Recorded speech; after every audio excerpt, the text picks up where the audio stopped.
স্বামী স্ত্রী দুজনই যদি নেককার হয়, আল্লাহ রাসূল সাল্লাল্লাহু আলাইহি সাল্লাম বলেন তারা দুজন একসাথে জান্নাতের ভিতরে থাকবে। সুবহানাল্লাহ। আল্লাহ রাব্বুল আলামিন বলেন, ইয়া আইয়ুহাল্লাযীনা আমানু কু আনফুসাকুম ওয়া আহলিকুম নারা, হে ঈমানদারগণ, তুমি নিজে জাহান্নামের আগুন থেকে বাঁচো এবং তোমার আহলে বায়াত, আহলে পরিবারকে জাহান্নামের আগুন থেকে বাঁচাও।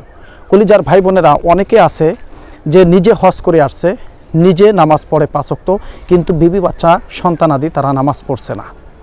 নিজে ভালোভাবে চলছে, নিজে সৎ কিন্তু তার ফ্যামিলি সৎ না। নিজে ভালো কিন্তু তার সংসারের ভিতরে অসৎ রয়েছে, সংসারের ভিতরে তার যে সন্তানাদি রয়েছে তারা জুলুম, নির্যাতন, পাপাচারের সাথে লিপ্ত রয়েছে, জিনার কাজে লিপ্ত রয়েছে, খারাপ কাজে, বদ অভ্যাসে লিপ্ত রয়েছে। তাহলে আপনি জান্নাতে যেতে পারবেন না।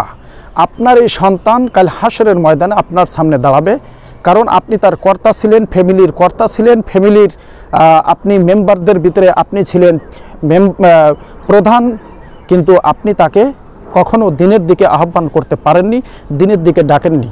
এই জন্য আপনি জাহান্নামী হয়ে যাবেন।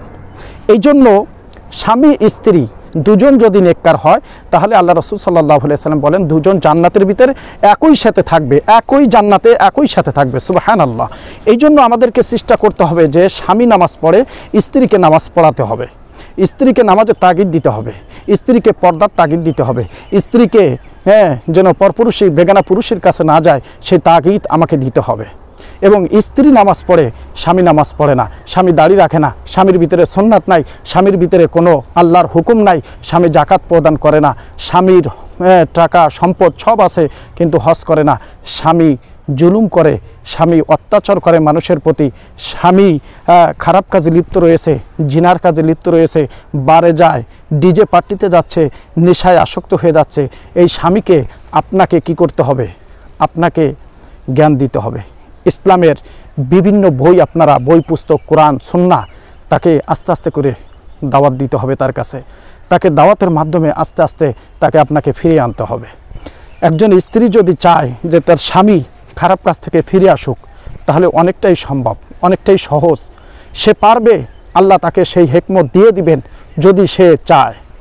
তো মা বোনেরা যারা আছেন, যাদের স্বামী খারাপ পথে চলতেছে, তারা তাদের স্বামীদেরকে দাওয়াতের মাধ্যমে আস্তে আস্তে করে আপনাকে দাওয়াতের মাধ্যমে নিয়ে আসতে হবে ইসলামের দিকে।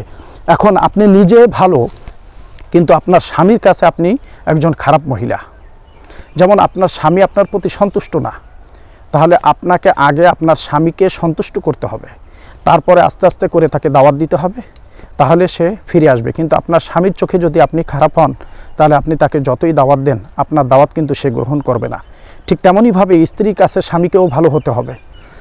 এখন স্বামী নামাজ পড়ে কিন্তু অন্য অন্য সাইড আছে খুবই খারাপ, স্ত্রীর যেটা পছন্দ না, এগুলো যদি এগুলো আপনাকে ঠিক করতে হবে। ঠিক করে স্ত্রীকে ভালোবাসা দিয়ে স্ত্রীকে আপনাকে ইসলামের দিকে ডাকতে হবে। এভাবে আস্তে আস্তে দাওয়াতের মাধ্যমে দুজন দুজনকে সংসদের মাধ্যমে ইসলামের দিকে ডাকতে হবে। অন্যথায় কিন্তু একজন জাহান্নামে চলে যাবেন, একজন জান্নাতি হবেন, এভাবে কিন্তু হবে না ভাই। এই জন্য স্বামী যদি জাহান্নামে যায়, স্ত্রীকেও অবশ্যই টান দেবে। স্ত্রী যদি জাহান্নামে যায় তো স্বামীকেও নিয়ে যাবে। আবার এমন না যে একজন জান্নাতি হলে আপনাকে টান দিয়ে নিয়ে যাবে। হ্যাঁ, হতে পারে ওসিলা, আল্লাহ রাব্বুল আলামিন ভালো জানেন কোন ওসিলা আপনাকে মাফ করবেন, কিন্তু এটা কিন্তু মাথায় রাখতে হবে। এজন্য কে চায় না যে স্বামী স্ত্রী একসাথে জান্নাতে থাকি? তাই আসুন আমরা স্বামী স্ত্রী উভয় একসাথে এখন থেকে ইবাদত বন্দেগী করব। ভিডিওটি ভালো লাগলে অবশ্যই চ্যানেলটি সাবস্ক্রাইব করবেন এবং পেজটি ফলো করে দিয়ে পাশে থাকবেন, ভিডিওটি শেয়ার করে দিবেন। আসসালামু আলাইকুম ওয়া রাহমাতুল্লাহি ওয়া বারাকাতুহু।